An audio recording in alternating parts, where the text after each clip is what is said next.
Hello everyone, and welcome to the Battle of the Beard Ornaments. In this Vampire Coast vs Tomb King showdown, we're going to have the Duel of the Ages between the double Necrofex Colossus build and the double Bone Giant build for the Tomb Kings. So I know this has been something that's been requested on the channel for quite some time, so hopefully you guys enjoy this one. So for my leadership kit, I do of course have Count Noctilus on his mighty steed, and he has Invocation of Nehek, Drown Dead, as well as Wrath's Moondial, pretty much the standard competitive stuff. The third spell of his that I think is often worth bringing is going to be Melkoth's, but in this matchup, there's not really too many applications. I mean, you don't really need to slow down Tomb King's Cav. They're not like terribly devastating. But nonetheless, the double Colossus is very good against the Tomb Kings. It pretty much hard counters Ushopti Great Bows because they have better range, huge armor piercing. They can decimate the Ushopti Great Bows before they can even get in range. It's really good against Tomb Scorpions, Cambrian War Sphinxes, Ushoptis. The Colossus can really just pound those guys into dust and are a really, really solid pick. However, very controversial stuff. I've never faced off against the double Bone Giant, so I really have no idea how this is going to go. My opponent here, Rightist, he brought these, and I've never seen this before in this matchup. And typically, I have a pretty easy time with the Tomb Kings with this build, but this is going to throw something, I wouldn't say a wrench per se, but it's going to be really interesting to see how this duel goes. So the first Bone Giant shot's coming in, and it looks like it's going straight for the knee. Count Noctilus, until I took a Bone Giant shaft to the knee here, or the peg leg, or whatever you want to call it. But yeah, it's some tough stuff. For the rest of the build, in the front, I just have a bunch of halberds. So Zombie Pirate Deckhand mobs with polearms. They do pretty well against constructs. They hold things in place. They pay their dues. They're not going to win any beauty contests, but if they do go with like constructs, Ushopti, they're a very solid choice. Two groups of the Depth Guard. Depth Guard are very good at killing Tomb Guard. Any sort of like lightly armed infantry, the Depth Guard just mow down with ease. So I think they're a pretty solid pick. I usually bring two of them. Sometimes I go down to one and just go a little bit wider, maybe bring some guns and things like that. But this time I decided to go two. In the back, I do have three groups of the Zombie Pirate Deckhand mobs. So just the standard chaff units. Obviously, my front line of the Zombie Pirate Deckhand mobs is probably going to fall eventually to Tomb Guard and some other pressure. So I like to have some reserves so he doesn't, just get free access to my back line and Count Noctilus and my cannons and things like that. I decided this time to try out the Rotting Prometheans. I don't normally bring these guys in this matchup, but I was kind of like, if he does have like heavy constructs, if he goes with like double Tomb Scorpion and he's trying to really goon out Count Noctilus in that way, I wanted to have something that was really high mass. I could like pin them in place and keep the Scorpions off my my big boys right here. So based on my opponent's army, they're not going to be super useful, but nonetheless, they still have good armor piercing. If they're able to fight the Bone Giants, they could do pretty well there. And that's pretty much it for my army. I have two Scurvy Dogs over here in Vanguard who are going to be trying to get in the archers, a Carronade here in the back, so I was really grateful I brought this cannon. I almost brought a second one, which would have been really good in this duel, but nonetheless, this is going to be some wild stuff. So for my opponent's build, two Carrion, very, very solid pick there. If I had gone with Death Droppers, which are so good against Tomb Kings, the Carrion pretty much instantly hard counter them. Now, you can go with like a Death Dropper build and just go really dominant in the sky, so get like a Luther Harkin, get a bunch of Fellbats and just overwhelm these guys, and then from there your Death Droppers are pretty free, but if you do that, your ground force is pretty pitiful, so I definitely like this style of play a little bit more. On top of that, he does have a front line of Tomb Guard, so Tomb Guard in the middle, Skeleton Spears on the flanks to deal with anything big, and he does also have some Archers in the back. I don't think he has a Blessed Legion, but you don't need it. Archers in general are very good against the Vampire Coast. They can shoot down the guns pretty easily, and honestly, Noctilus and the Colossus only have like 75 armor, so these guys can actually damage them. Two groups of Skeleton Horsemen defend off the Harass from Fellbats and Scurvy Dogs, so great picks for my opponent here. Skeleton Spearman and the Blessed Legion, not Blessed Legion, I think he has King Nekesh's Scorpion Legion? Yeah, with poison here, that's good. And the double Bone Giants. So Bone Giants obviously have really, really good armor piercing. What's cool about them is they're not bad in melee either, but they have great armor piercing values with their ranged attacks, which is going to be good against my Colossus. And you guys see the cannonball pop right off his head? And also they do have a really good bonus for his large. It's going to be some pretty powerful stuff here. So let's get this this battle underway. The Bone Giants are going to be going downtown, but we're trading pretty heavily. I mean, his Bone Giant's taking a little bit of work, but Count Noctilus is definitely on the short end of that stick there. He has to retreat. I pop an Invocation of Nehek, obviously not overcasted. I'm just going to be healing him. And I do have the Carronade as well shooting at the Bone Giant. So I'm committing a lot of resources to protecting the cannon back here, but it looks like these angry birds are going to be swooping in and attacking Count Noctilus. So I'm probably going to be pulling some crabs to defend here. Not to say Noctilus can't beat them, but this entire time I'm not shooting, and that's why Carrion are so solid. They just like disrupt this giant piece, right? So the Bone Giant shooting downtown, a little bit of inaccuracy coming in from those guys. They missed Count Noctilus, although the first one might have been going after this, but nonetheless, it's constant pressure. This Bone Giant has taken a little bit of damage, and as far as their HP pool goes, it's quite a bit higher. Looks like they have 2,000 more HP than the Colossus, which makes sense. They're like these huge constructs, right? Not some like ramshackle zombie monstrosity. In the front line, the Depth Guard are doing their thing. They're fighting pretty hard. As far as the debuffs, the Incantation of Desiccation going down, lowering my combat stats, and it is buying Tomb Guard quite some time. Tomb Guard, of course, have really good stats, right? 33 melee attack, 42 melee defense. Definitely no joke. Should be able to beat up the zombies pretty easily, but the Depth Guard should chew through them after, just a brief time. In the back, I did send the Scurvy Dogs to shut down the archers, but alas, the Skeleton Horsemen were able to intercept me with Carrion. There's just too many mobile elements for me to really get away from. I could have kept them on like the edge of the map and been more patient, which might have been the better choice, but I do some fair damage to the Skeleton Archers, but at the end of the day, probably not worth it. So in the other Depth Guard fight here, you can see it's actually, wow, the Depth Guard are actually taking quite a bit of damage, but I think that's because Cetra the Imperishable, or there were some other supporting elements. If I'm not mistaken, actually, I think these Depth Guard got shot by arrows on entry, so there's two groups of Skeleton Archers. The doggies, yeah, still trying to shut down the Skeleton Archers, but not having the most success. Now, Cetra the Imperishable is a lord for the Tomb Kings. I forgot to mention this, and he is on foot.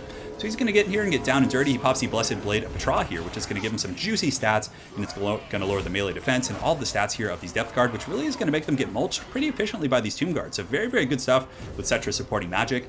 And realizing this was a bit of a desperate fight here, I do pile in my Zombie Pirate Deckhand mobs to try and shut those guys down. Now, I was wondering if it would be a better idea to try and trade with the Bone Giants or go after some of the other elements like the Tomb Guard and just wear down his infantry.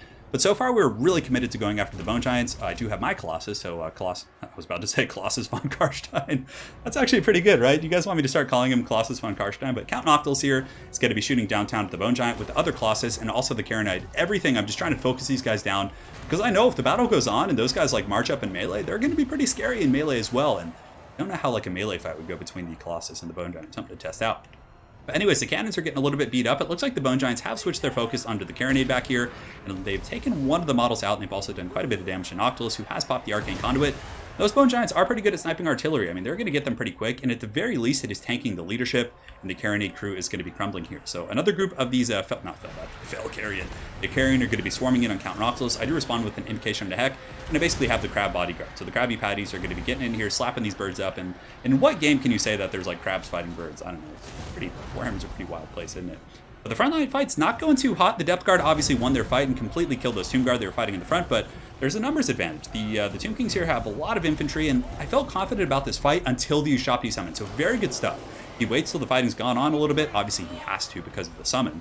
You need to meet the conditions for the summon, but this is great. Depth Guard are like fully surrounded. Their leadership's going to tank, and they're going to get mulched by these heavy armor-piercing troops. So he's going to be getting in here and buttering some bread. These Ushabti having a very, very good time. Now, we've almost killed one of the Bone Giants. My Colossus are a little bit more healthy, so they've been getting the upper hand in regards to the trade, perhaps. But even still, the rest of the battle is not going well. I had to invest quite a bit, including the cannon and the double Necrophects Colossus. And they're not really good against much else on this Tomb King roster. He went very wide with infantry and just chaff and Tomb Guard, and you know, aside from my Depth Guard, I don't have too many tools for killing those type of units.